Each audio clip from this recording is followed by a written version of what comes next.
Welcome to the show. Today we have on Dr. Donald Hoffman. He's a cognitive psychologist and science author, and Hoffman studies consciousness, visual perception, and evolutionary psychology using mathematical models and psychophysical experiments. He has a book out now called The Case Against Reality, and we're going to discuss this and his theories, but also some of the research that he's working on now. And this is very intellectual, deep stuff. And so if you find some of it's above your head, you're not alone. I often felt that during this conversation, but try to focus on the big picture and understanding the concepts. Dr. Hoffman is clearly a very brilliant guy, and he's doing some really exciting work. So stick around, check it out. Here we go.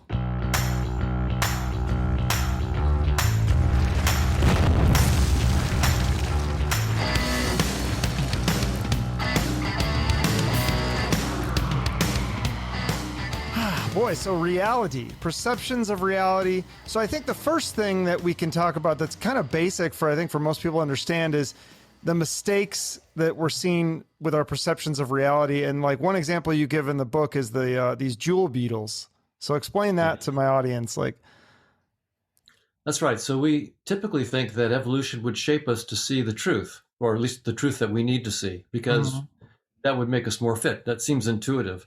But we have examples in nature where we see quite the opposite of that. Like with the jewel beetle, the beetles are dimpled, glossy, and brown.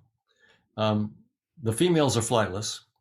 The males fly, and they search around for females, and when they find an eligible female, they'll alight and mate. But and you might think, well, so evolution has shaped them to know what females are. You know, the male beetles know what a female beetle is. But it turns out that these beetles are in Western Australia and near the outback, in the outback. And so some Australian guys were throwing out these beer bottles, they called them stubbies, into the outback. And they're dimpled, glossy, and apparently just the right shade of brown to grab the fancy of these beetles. And so the male beetles were just flocking all over the bottles trying to mate. And the females, the real females, weren't getting anything. So the species almost went extinct. And notice that the male beetles are crawling all over these bottles. They have full body contact, and yet they still cannot break the illusion. And so the species almost went extinct, and they actually, had to collect the bottles and do things to help the beetles along. So here we see that the male jewel beetle was shaped by evolution not to really know what females are, but it was shaped with a sensory trick or hack. A female is anything dimpled, glossy, and brown, and apparently the bigger the better. So that instead of seeing the truth, evolution does things on the cheap. And that was the first insight that made me start to study this. Was I thought, well, evolution might be doing things on the cheap, so maybe we won't see the truth. Maybe we'll just have all these tricks and hacks and not the truth at all. And it turns out that's part of the story, but it's not the deepest part. It turns out there are even much deeper reasons why we're shaped to see basically no aspect of objective reality. So yeah, and then there's some other things too, where the phantom limb phenomenon is kind of an interesting thing that I still don't understand this, but people will lose their limbs and then they're feeling like there's a limb still there, but there's not a limb there. So that's some sort of error with this evolutionary thing as well. Well, that's right. So we might say, well, look, maybe we don't get the truth with vision, but surely when I touch things, I'm not making that up. Touch is direct contact with objective reality. So there we're perceiving the truth. But the phantom limb phenomenon, when people have, for example, they lose an arm, in many cases, they'll complain that they still feel a hand, and that often they have pain in the hand and the arm, for example, that isn't there. And if you ask them, where's the pain, they'll point to empty space, and they feel a pain in empty space. That's where they refer the pain to. And from a neurobiological perspective, one would argue that this is because there are areas of the somatosensory cortex that are getting bad input or no input. And so as a result, this is a cortical thing. I think for deeper reasons that the brain doesn't even exist when it's not perceived. So we'd have to go after a deeper explanation. But if we just stick with a standard neurobiological explanation, the phantom limb sufferers are perceiving a hand and an arm and feeling pain in it, even when in fact there is no hand and arm. So that's also an illusory perception. And so the idea that our senses have been shaped to show us truths about objective reality, which is something we all deeply believe. We don't even believe, we just know it's true, right? We just know that, I mean, how else could it be? It turns out that we're deeply wrong. And our best evolutionary theory analyses tell us that that's just not the case. We've been shaped with essentially a user interface, like your desktop interface or a virtual reality headset that you use to play a game. So we're shaped with something to allow us to play the game of life. Our senses allow us to play the game of life, but what's really going on is hidden from us because we don't need to know it. Just like if you're playing a virtual reality game with automobiles and cars that you're racing and so forth, that you don't really need to know about the diodes and resistors and voltages that you're really manipulating inside some supercomputer. If you had to toggle those voltages to play the game, you couldn't do it. So the VR headset's there to really allow you to play the game without knowing what it is that you're really playing on. Namely, you don't have to know about the supercomputer and all the software that's in that. And so that's what evolution really did for us. It allowed us to play the game of life. And we don't need to know the reality. We just need to know the right user interface. And so that's what our senses have been shaped to be. Right. And it's, I mean, it's different for different species. Like the fish, fish can live underwater. Obviously we can't. But now, do you think that we were designed that way originally? Because how did we evolve if like, because I think you said that originally that we could see everything and we could see the full interface, and it didn't help us. It was actually would destroy us. So then, how did we start there and then evolve over time, or were we just designed originally with that interface? Well, in the simulations that some of my graduate students have done on this, using genetic algorithms and so forth, Justin Mark and Brian Marion and other graduate students, what we found is that when you just start off with random genes in your simulated creatures, that it's very low chance that you'll ever get a creature, an organism evolving that even has the right genes for seeing the truth. So my guess is, on evolutionary grounds, just using evolutionary theory on its own terms, probably there's never been a point in history, except maybe some trivial thing now and then by complete accident, where the sensory systems would ever see reality as it is. My guess is that it's never happened. Again, this is just based on evolutionary theory, right? I don't know what the truth is. All I'm saying is that when you take evolution by natural selection seriously, this is what the mathematics says. We can argue about whether that's the right theory or not, but that's the best theory that scientists have. And so that's the reason I'm studying that theory, because we have no better theory than evolution by natural selection, and in particular, the mathematical version of it that John Maynard Smith came up with, which is evolutionary game theory and evolutionary graph theory. So all I'm saying, so I won't be doctrinaire, all I'll say is this: as a scientist, it's just my job to study the best scientific theories we have today. I'm not saying that they're the final word. I'm not saying that they're the truth, but they are the best theories we have today. And the best theory we have today about sensory evolution is very, very clear. The probability is zero that any organism has ever perceived the truth in any way. Now, we may not like that. And we may then want to find a deeper theory, but we don't have a deeper theory right now. So this is the best theory we've got, and that's what it means. Well, right. So there's the evolutionary, that theory. And then you say there's also problems with the space-time continuum theory. Like that's basically what a lot of this stuff is talking about. Like the things that we see are not real. So then that means like a lot of the space-time theories are not accurate as well. Right. That's one of the radical implications of this theory from evolution by natural selection. It clearly entails that no aspect of our sensory perceptions are telling us the truth. And that includes the big structure like space and time. Those are also just merely convenient data structures that we evolved to survive. They're not there to show us the truth. And you might say, okay, look, Hoffman is just a cognitive scientist studying this stuff. We're talking space and time. That's the domain of physicists, right? So surely the physicists will put this whole thing to rest. Well, it turns out that no, the physicists are quite on board independently. Mm-hmm. They, based on their own theories, namely when they put quantum field theory together with Einstein's theory of gravity, general relativity, they come to the same conclusion, that space and time or Einstein's fusion of space and time into space-time, is not fundamental. So they will say space-time is doomed.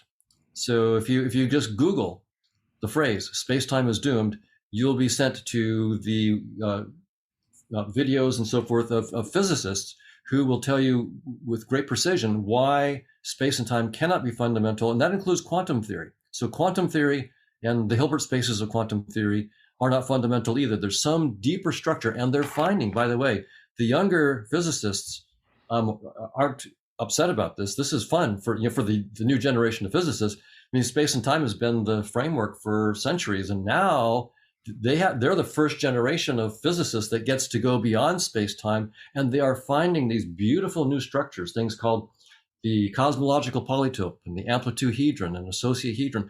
These are these beautiful mathematically defined geometric shapes beyond space-time that have no notion of time or space built into them. Technically, they have no notion of unitarity or locality, which we have in space-time.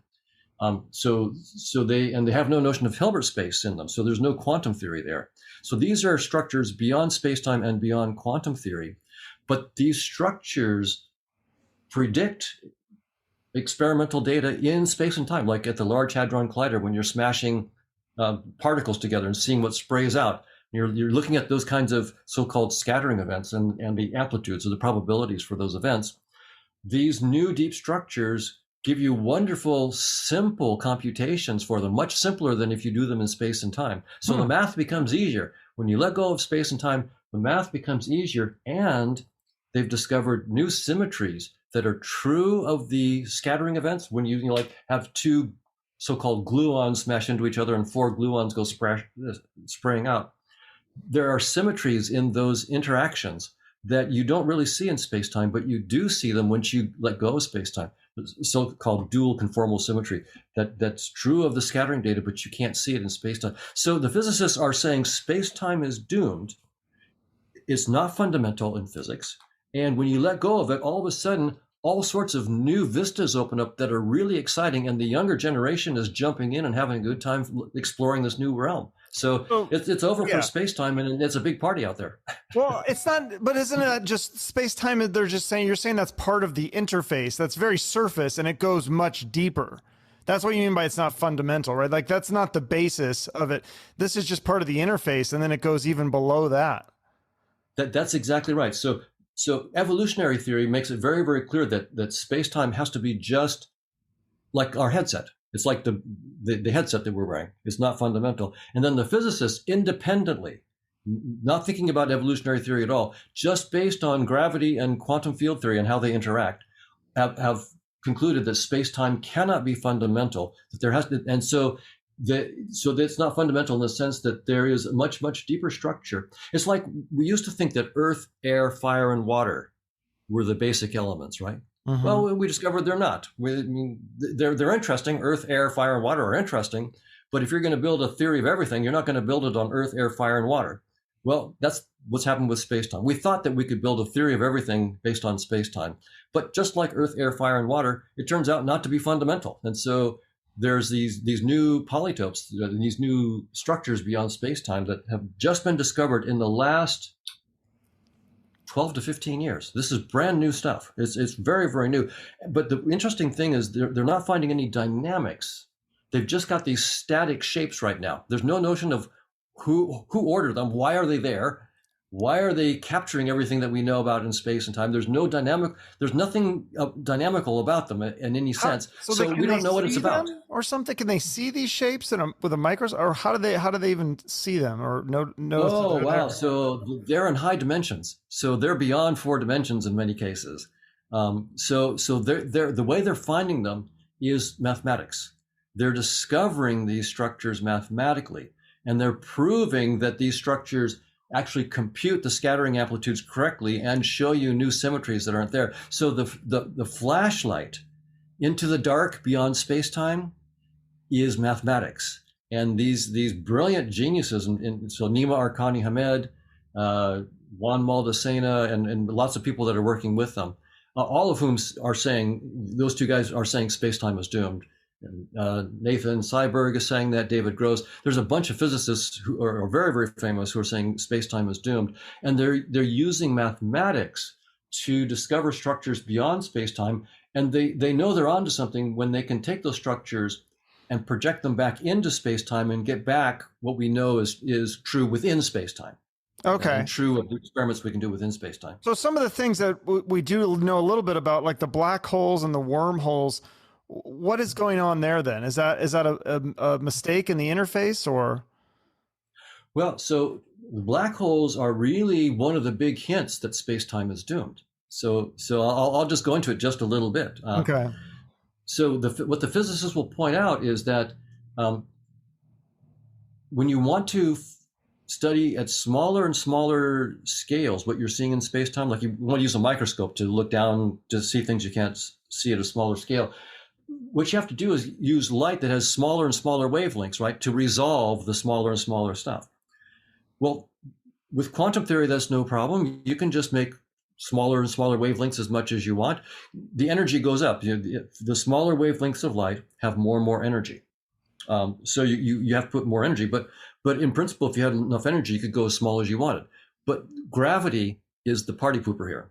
Because as soon as you start getting more and more energy into a smaller space, because you're getting these finer wavelengths of light, Einstein tells us that energy is equal to mass, E equals mc squared.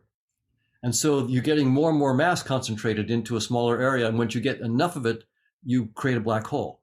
So all of a sudden you're trying to see something really small, and all of a sudden you've destroyed it.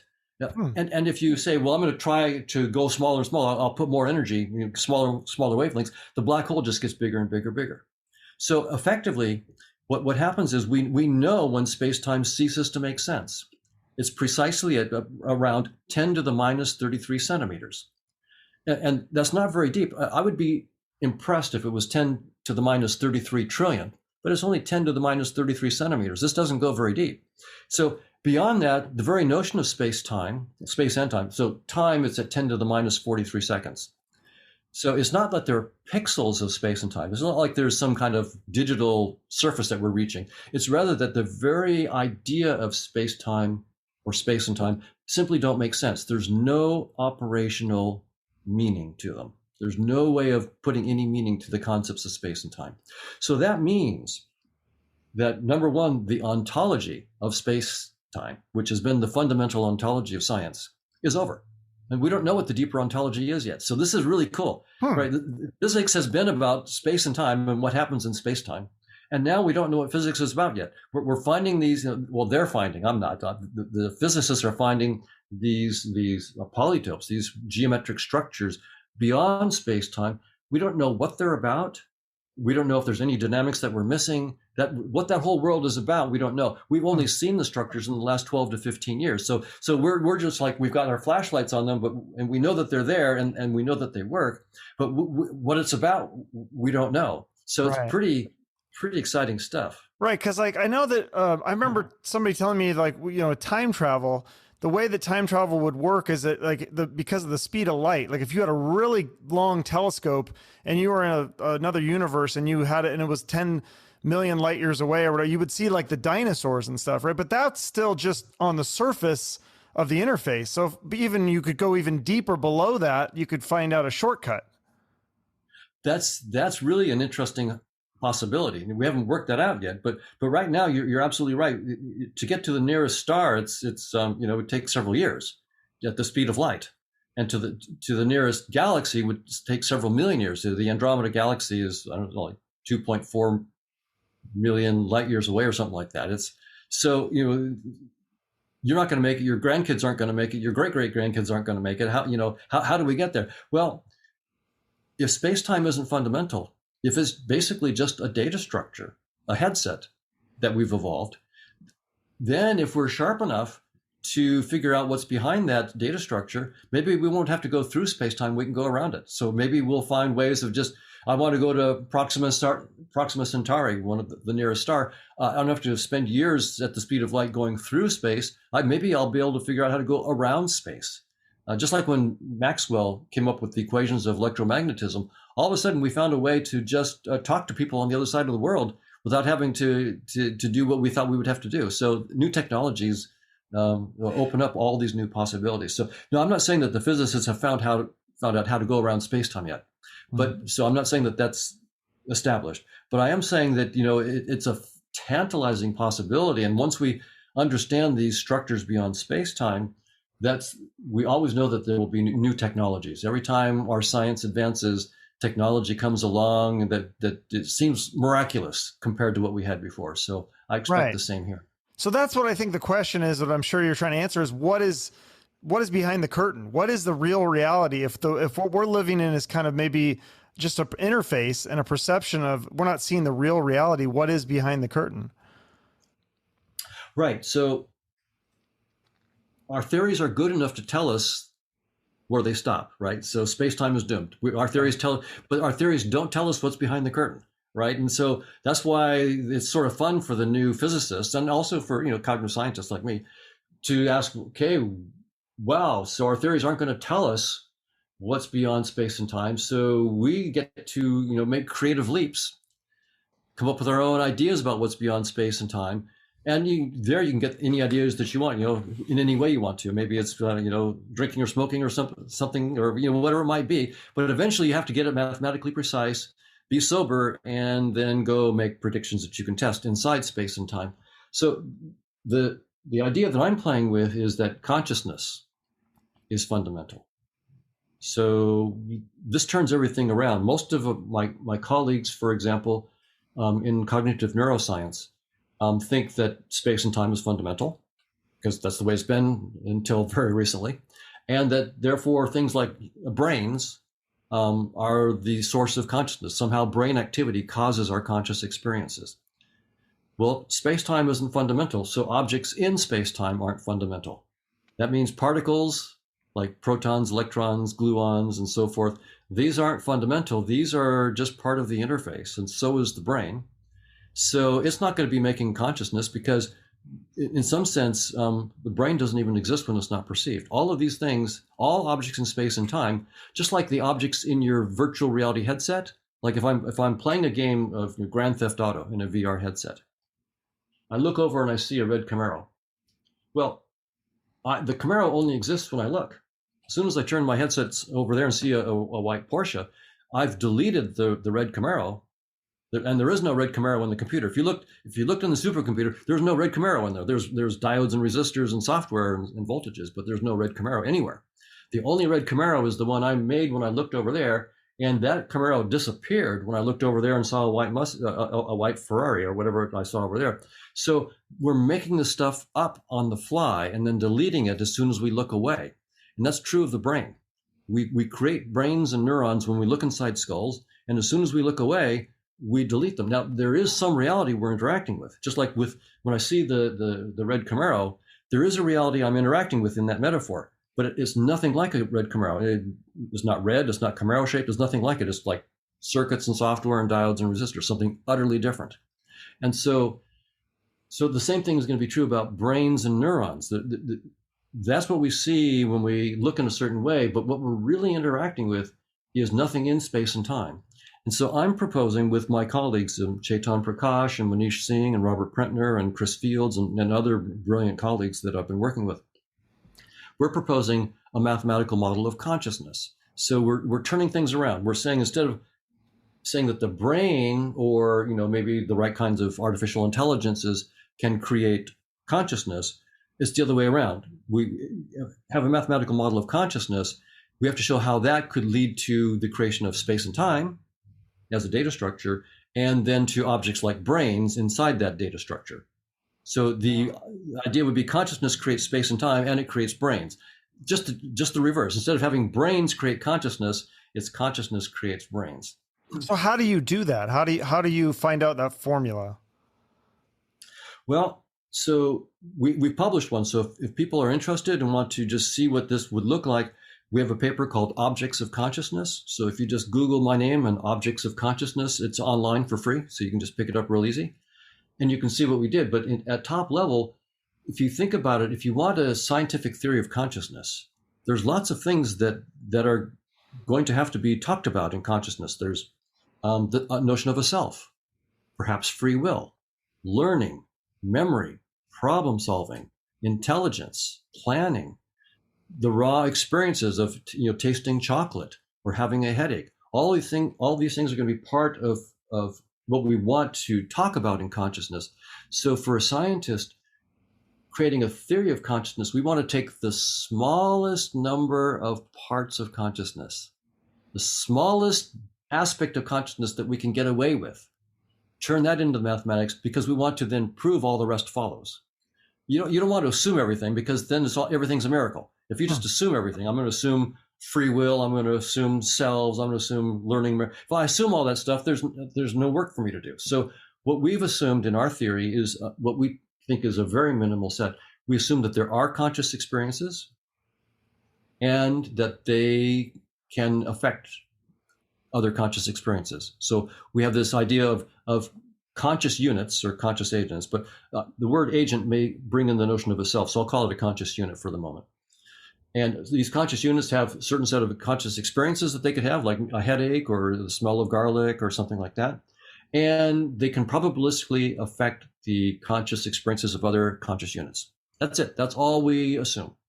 And from that, we can prove that in principle, we can boot up learning, memory, problem solving, even a notion of self, but as a construct, not as a fundamental thing, but as a construct of consciousness.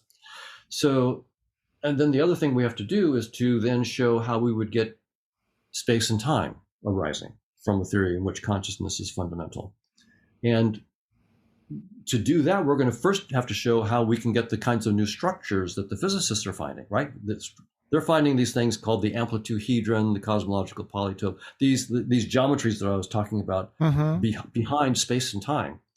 And so we have a way of doing that, in principle, where we're looking at the long term, or what's called the asymptotic behavior of these interacting conscious agents. When you look at the asymptotics, you get a description in terms of permutations that's a way of describing the asymptotics. And it turns out that permutations are the heart of the new structures that the physicists are finding. So that's going to be the connection that we go after. So we'll have this. So what's interesting is we'll have this theory of consciousness, where consciousness is fundamental, and of dynamics. And when we project that dynamics onto just its long-term behavior, which is a great simplification of the dynamics, then we find out that we're getting all these permutations coming out and combinations of permutations. Well, that turns out to be the backbone of the structures that the physicists are finding beyond space-time. So we'll connect there, and then the physicists tell us how to get from there into space-time.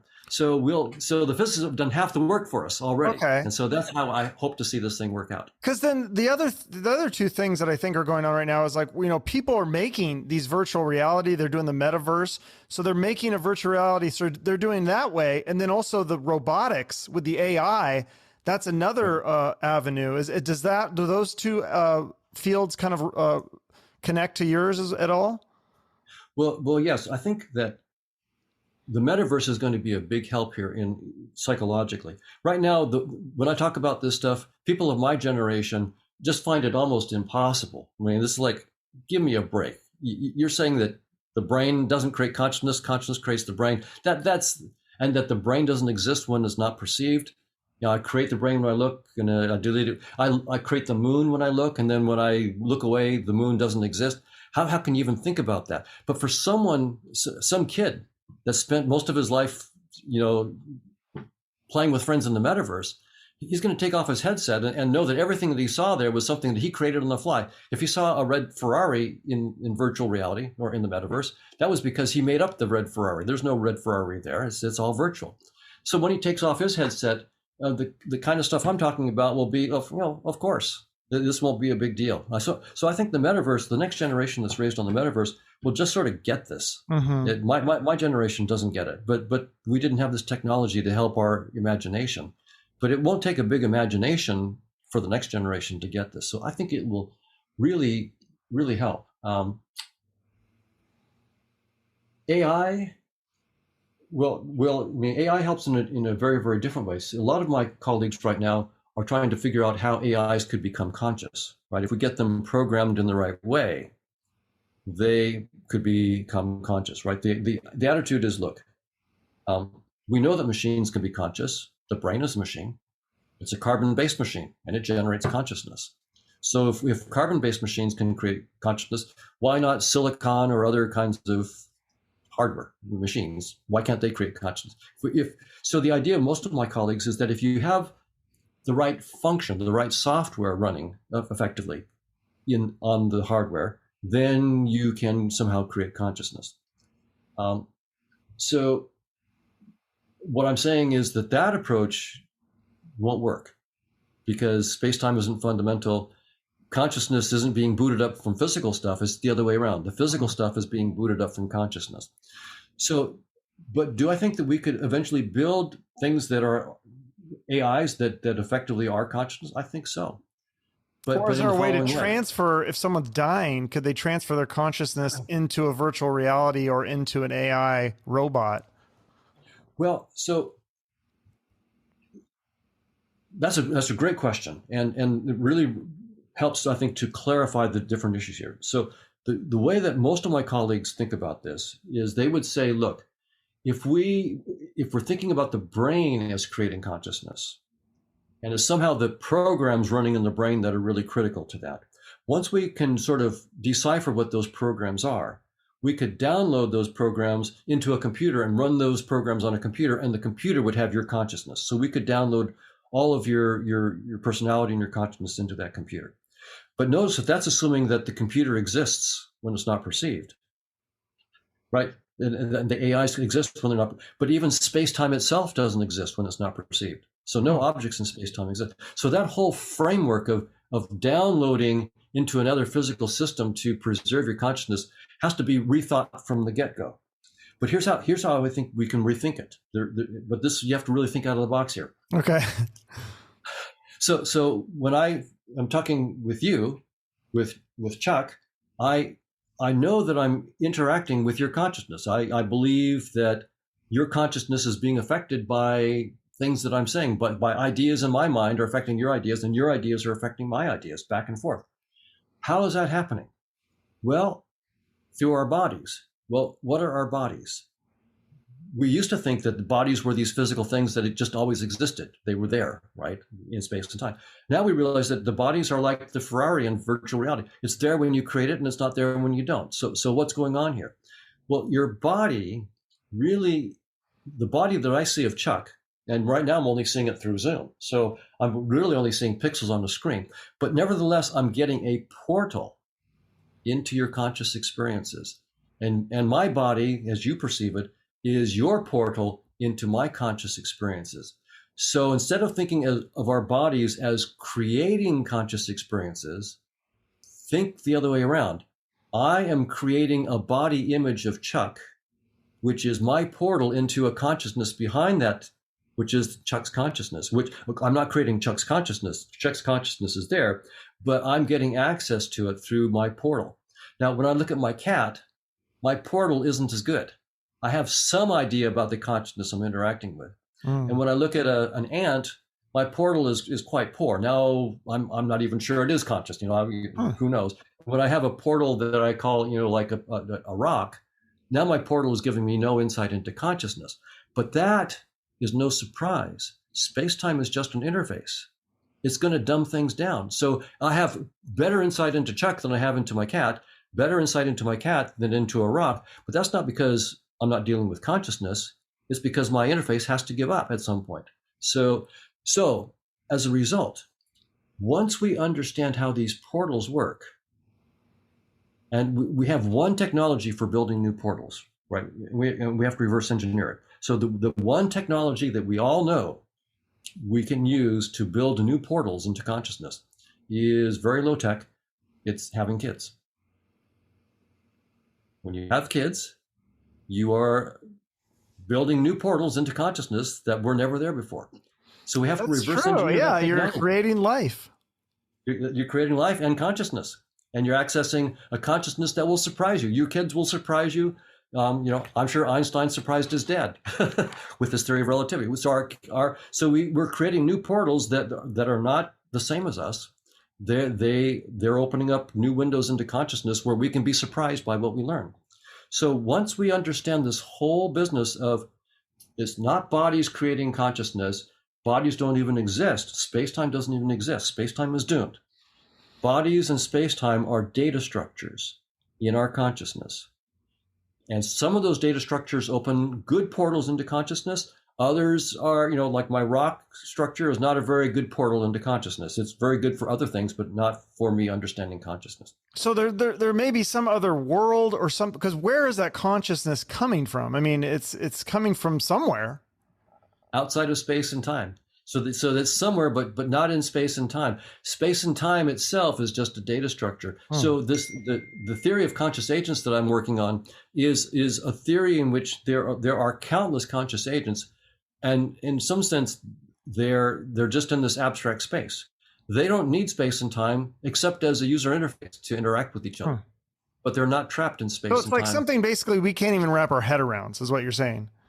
Well, I think some of us older folks won't be able to wrap our heads around it, but I think the younger generation will just laugh at us, and they'll go, you just had a hard time because you weren't used to it when you grew up. Just like people would think, before Maxwell, the idea that you could talk with someone on the other side of the world immediately is just insane. That's just magic. But we just take it for granted, and we're not too worried about it. But I wanted to just say in terms of what you mentioned about artificial intelligence and consciousness. So now what would happen is if we understand how to build new portals, then it may turn out that when we build new portals, it may involve technology that looks like artificial intelligence. It might look like circuits and software. But what will happen will be very, very different. It won't be that these pre-existing circuits and software are somehow giving rise to consciousness. It's rather that consciousness has a user interface and certain tools in that interface by which it's opening a new portal into consciousness. And that tool, that portal, happens to look like an artificial intelligence. And so it's going to be, so the answer is yes, AIs could be conscious, but it's very, very different from the way standard people are thinking about it. They're thinking a real physical system that really exists and might not be conscious, programmed correctly, could become conscious. I'm saying that whole way of thinking is wrong because space-time is doomed. But if we think of these things as data structures that we're using, and the AI is just a data structure that we create as a portal, then yes, we may be able to create AIs as data structures that only exist when we use them, right? That portal only exists when even my kid, my data structure for my kid only exists when I use it. My kid's consciousness is there all the time, but I have no access to it unless I use my portal to get access to my kid's consciousness. So there is something that exists, it's consciousness, and we get portals to it that are only existing when we use the portal. Do you think that, like, with dreams and meditation and to another degree drugs, psychedelic drugs, or do you think you're kind of getting a peek into those portals, or is that something totally different? It's quite possible. It's quite possible that dreams and drugs may be giving us new portals in the following sense. It might be, for example, that our portals are such that they can be tweaked, right? So I'm getting an access to consciousness in a certain way, to other consciousnesses in a certain way through portals. But maybe my interface can be tweaked by drugs, and then I will see new aspects of consciousness that I didn't see before. That's quite possible. It's also possible, by the way, that some drugs give portals and others just sort of screw things up, right? I mean, that's quite possible as well. So we're going to have to really answer your question deeply, Chuck, we'll have to really have a good understanding of the mathematics of this conscious realm that I've been talking about. And my paper with my colleagues is a first step, but I'm sure that, it's just 1.0, there'll be 10.0 and 20.0 and so forth. We'll be developing deeper and deeper mathematical models. So mine is not the final word by anything. It's just like a baby step in the direction we have to go. But once we've made further advances, we'll then be able to understand more about what consciousness is up to, what these portals are like, and then we'll be able to ask, okay, what is 5-MeO-DMT doing? What is pot doing? What are these what is LSD doing? because we'll be able to reverse engineer these things. We'll say, well, so DMT, that's just a user interface symbol. What does it mean in terms of this network of conscious agents? When I see something I call DMT, what does that chemical structure really mean in terms of conscious agents? Okay, now that I know what that means with conscious agents, how is that affecting the dynamics of conscious agents? How is that affecting my portal to conscious agents? And is it really giving me new insights, or is it just screwing things up? So we'll be able to answer this, but you can see we have a little bit of homework to do before we can answer that question. I probably won't get to it before dinner. So no, but there's a lot of things that I feel like some of this stuff could be connected. That's why right. You're right. I feel like connecting the dots. Like there's so many mysteries in the world that I just feel like this has to be, there's something going on here that we don't understand, or is there some sort of connection? I think so. What's interesting here is that this idea that consciousness is fundamental and we can do a mathematical model of it means that there's connections outside of space and time that we didn't see before. We always thought that everything had to go through space-time. We had hints of something beyond with entanglement. So in quantum physics, we have this notion of entanglement, and we have we can have particles that are millions of light years apart that are entangled, and changing the state of one, in some sense, we know that it instantaneously changes the state of the other. But with entanglement, you can't actually send information through space-time. It's interesting. You know the correlations are there, but you can't send information using them. But once we get a dynamics of consciousness beyond space-time, we may find something even deeper than entanglement that would allow us to actually go around space-time, as we talked about before. And so I agree that there's going to be all sorts of connections that we're going to see that were hidden by our user interface of space and time. And technologies are going to come out of this. They're going to be mind-blowing. Well, do you think that someone's already studying this, but it's in secret, like the government is studying this stuff secretly that we don't know about? I really doubt that they're much further ahead than the physicists. I would guess that if there are people in the government that are interested in this, they're just trying to keep up with reading the papers of the guys like Nima Arkani Hamed and Ed Witten and Juan Maldacena. These guys are super geniuses, and I mean, and they're super creative. There's very, very few people on the entire earth that could do what they're doing. So my guess is that if you go to the Institute for Advanced Study at Princeton, where a lot of these guys are, that's where it's happening, and their collaborators around the world. But that's where this stuff is happening. I'm sure that the really brilliant physicists that are involved, perhaps in secret operations at the government, are following this. I mean, they begin to realize the implications of this, and that even the quantum isn't fundamental. Like quantum computing isn't fundamental. There's this. We'll of course go through a quantum computing stage, and it'll be fantastic and liberating. But going outside of space-time, that's a completely different and deeper game than the quantum. So of course, I don't know. I'm not inside those government agencies or anything. But my guess is this stuff is so hard and so new that any government agency right now is just trying to play catch up to find out what with the ideas that are coming out of the physicist labs that are really at the forefront of this. And the math is really hard. So, I mean, there's very few people who could actually be contributing at a fundamental level. But, that would probably change in 20 years.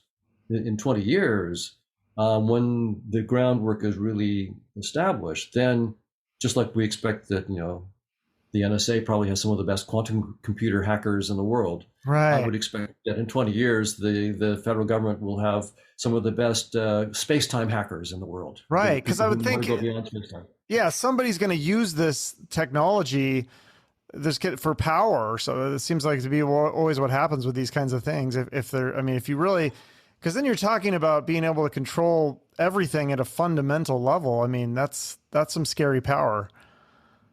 Yeah, if you can play with the very structure of space-time and even go around space-time, you're playing a completely different game than anybody else, and I'm sure everybody else is just going to be completely vulnerable to you. Right. So then, so if we talk about if it was a simulation, So it's either because we have not invented a full virtual reality simulation, like a really good one. So either we're the last one to do it, like maybe there's billions before us and then we're the last one, or we're the first one, right? I mean, it's got to be one or the other. You think about like Nick Bostrom's ideas and so forth about simulation theory and so forth? Yeah, or like I think it was Neil deGrasse Tyson's. It's like if we are capable of making simulated reality on this planet, then the odds of us not being in a simulation are billions to one. Like, because either it's happened a billion times before, and we are the absolute first conscious beings.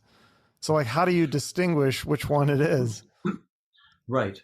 So, the way that Nick Bostrom and Neil deGrasse Tyson are thinking about this is fundamentally different from what I'm saying. So, this is a good way to really contrast the ideas.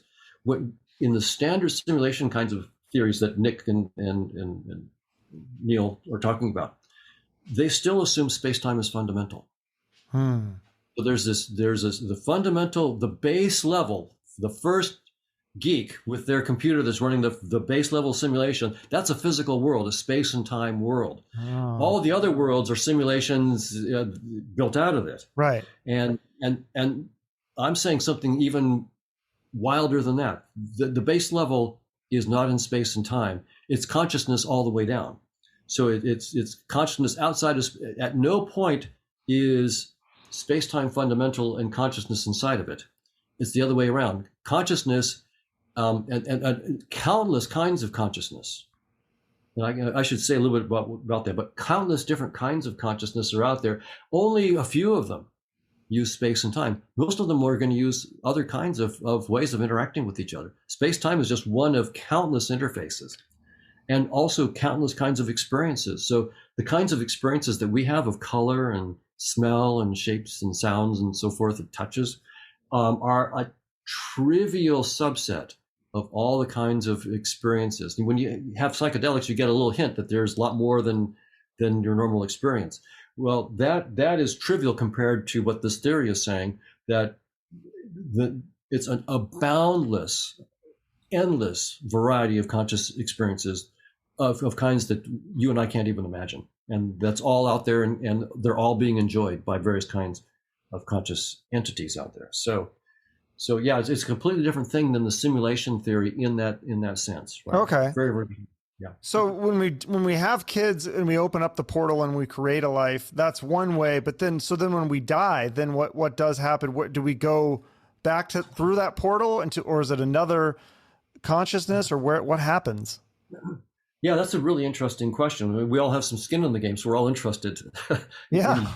in the answer to that question. And I'm very interested. The answer is I don't know. Here's some options that I'm playing with. One is that there's two aspects to our consciousness that are important here. One is just the raw conscious awareness without any content.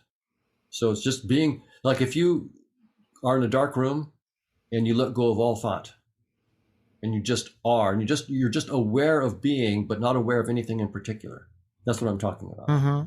Or to put it another way, here's another way that you can get an idea of what I'm talking about. If you close your eyes and just pay attention to your visual world in front of you, you'll notice that you experience is just like dark, but it's a mottled gray or something like this. It's dark, okay? But now, with your eyes still closed, instead of paying attention in front of you, pay attention behind you. What is it like back there? Yeah, well, I can't. It's not mottled gray. It's nothing. Yeah, I can't.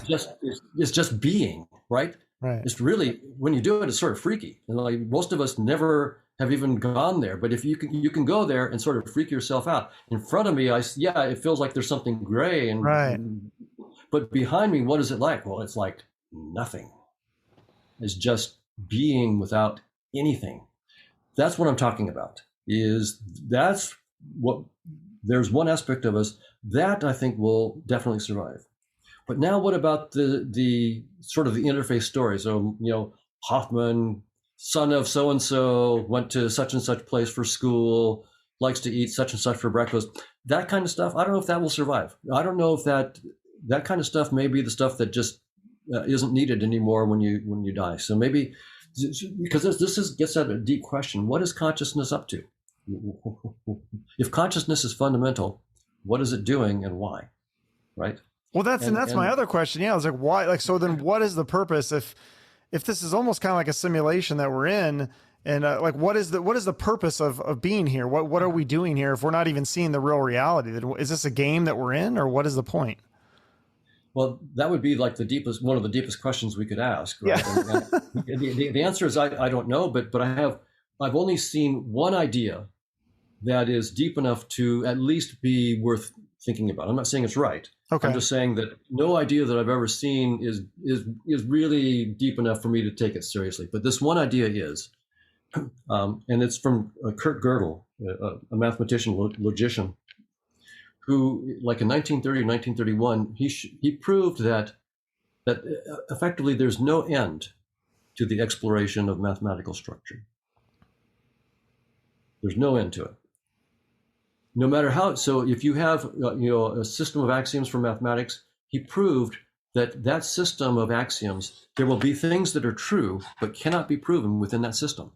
And if you add those new truths to your set of axioms, there'll be yet new things that are true but can't be proven. So mathematics has infinite job security. No matter how far you've gone, you've only effectively scratched the surface of the possibilities of mathematics.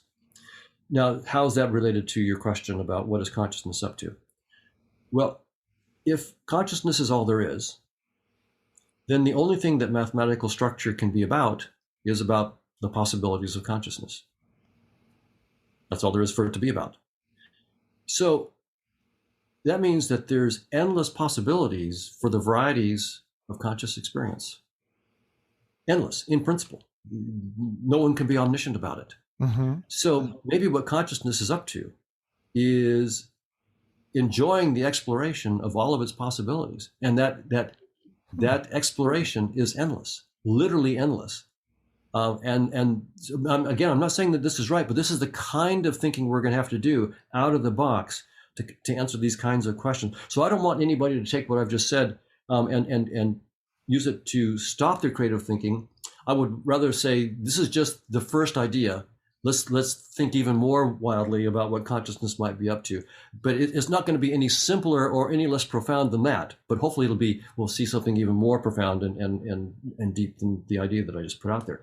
So consciousness may be up to the exploration of all of its infinite and boundless varieties. And what consciousness does is it tries on different headsets.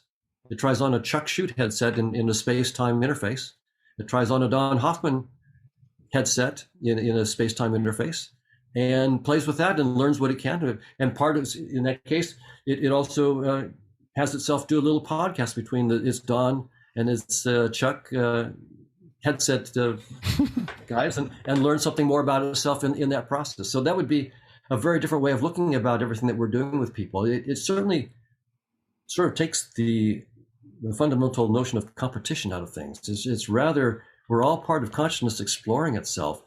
And it's very interesting that consciousness would then be allowing itself to fight itself. What is it learning by that?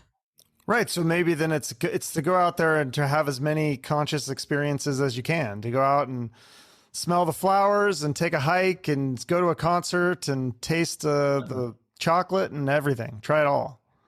That's exactly right. And everything that people are doing, exploring music, exploring creative writing novels, exploring with drugs, exploring in science, all these things is just consciousness playing in what I call Gödel's candy store. Gödel, he said there's this infinite variety of possibilities of mathematics. So there's this infinite candy store, and so what you don't want to do is get stuck on just one candy. If you get stuck on one candy, you're missing the rest of the store. So the idea, so maybe that's what death is about. So it needs to do the Don Hoffman thing for a while, but don't get stuck on it. Now we'll get rid of the Don Hoffman thing and move on to something else. Okay. Wow. Deep stuff. Really fascinating. Amazing. I got a lot to think about now. Now, can people donate to your research?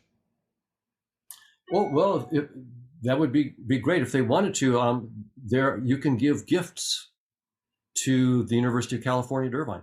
So Okay. Yeah, I always end each episode with a charity of the guest, so I just figured that would be the best thing for you, as people could donate to the research. I think that'd be amazing. Oh, that's a really good idea. So if you send a check to the University of California, and say that it's to support the research of Donald Hoffman, Okay. then the money would go to the university, and it would then 100% of it would go to fund this research. So, Okay.